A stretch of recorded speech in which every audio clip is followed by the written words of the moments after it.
નમસ્કાર, હું પાયલ ચૌધરી. તમે જોઈ રહ્યા છો પ્લે ન્યૂઝ. વાવ વિધાનસભા ચૂંટણી લડવા ભાજપ કોંગ્રેસ કોને મેદાનમાં ઉતારશે?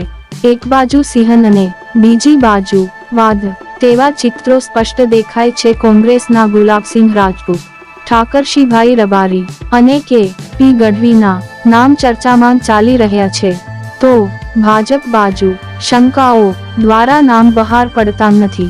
વાવનો વટ કોના નામે? વાવ વિધાનસભા લડવા ગેનીબેન ઠાકોર અને શંકરભાઈ ચૌધરી મજબૂત નેતૃત્વ ધરાવે છે. સાંસદ ગેનીબેન ઠાકોર નો હલ્લો બોલ્યો કે પછી શંકર ચૌધરીની ચાલબાજી મારશે, તે પણ એક મુદ્દો ચર્ચાના વિષયમાં ચાલી રહ્યો છે. આભાર.